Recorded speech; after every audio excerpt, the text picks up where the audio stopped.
Little Miss Tiny by Roger Hargreaves.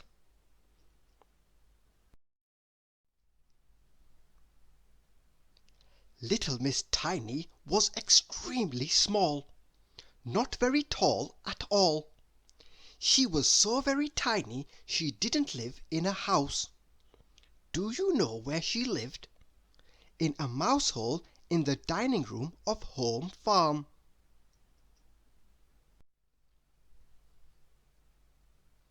She had made the mousehole quite comfortable really, and luckily there weren't any mice because the farm cat had chased them all away. The trouble was, because she was so tiny, nobody knew she lived there. Nobody had noticed her, not even the farmer and his wife. So there she lived, all alone, with nobody to talk to. She was very lonely and sad. Oh dear. One day she was feeling so lonely she decided to be very brave and go for a walk. Out of her mousehole she came. She crept across the dining room and went through the crack in the door and into the hall. To little Miss Tiny the hall looked as big as a field, and she scuttled across it to the back door of the farm. Luckily for her, the letter-box was at the bottom of the door, and she squeezed herself through it and onto the doorstep. It was all very exciting. There before her was the farmyard. She went exploring. She came to a door with a gap at the bottom, and ducked in underneath. There, inside, was a pig, a large pig, and if you're as small as little Miss Tiny, a large pig looks very large indeed. Miss Tiny looked at the pig.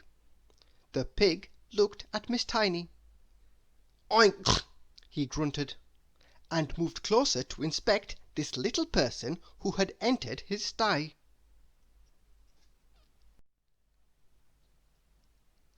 "Oh, my goodness me!" squeaked little Miss Tiny in alarm, and shot out of the pigsty as fast as ever her little legs would carry her, which wasn't very fast because her legs were so very little.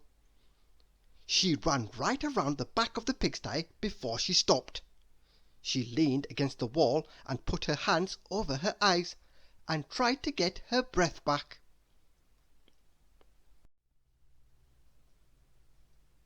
Suddenly she heard a noise, a very close noise, a sort of breathing noise, very close indeed.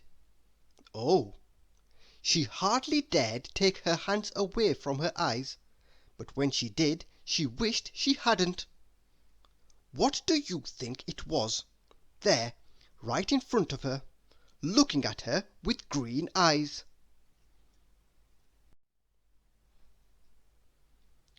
Ginger, the farm cat. Poor little Miss Tiny. Ginger grinned, showing his teeth. "Help!" shrieked Miss Tiny at the top of her voice. "Oh, somebody, please help!" The trouble was, the top of little Miss Tiny's voice was not a very loud place.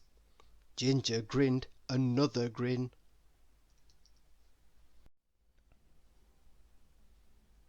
Every day Mr. Strong went to Home Farm to buy some eggs.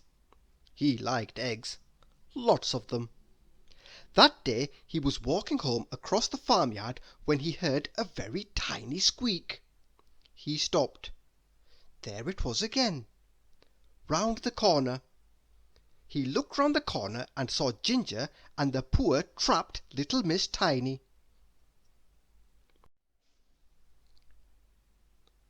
"Shoo!" said Mr. Strong to Ginger, and picked up little Miss Tiny, very gently. "Hello!" he said. "Who are you?" I'm Miss Tiny," You are, aren't you?" smiled Mr. Strong.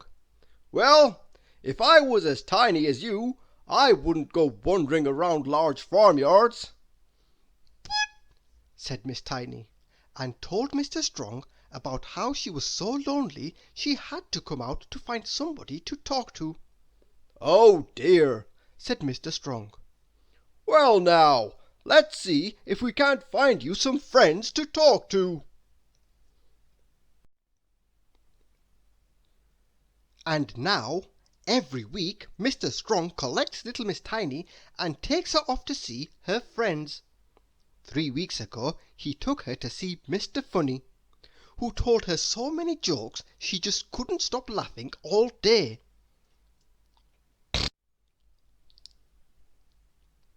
2 weeks ago he took her to see Mr. Greedy. He told her his recipe for his favourite meal. "But that's much too much for tiny little me," she laughed. Mr. Greedy grinned. "For you," he said, "divide by 100." Last week Mr. Strong took her to see Mr. Silly, and Mr. Silly showed her how to stand on your head. "That's very silly," giggled little Miss Tiny.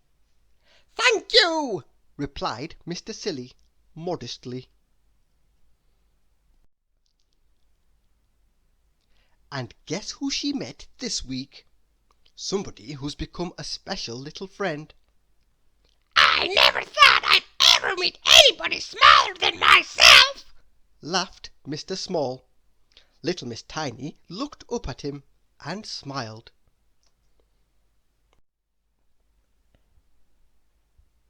"You wait till I grow up," she said. Thank you for listening.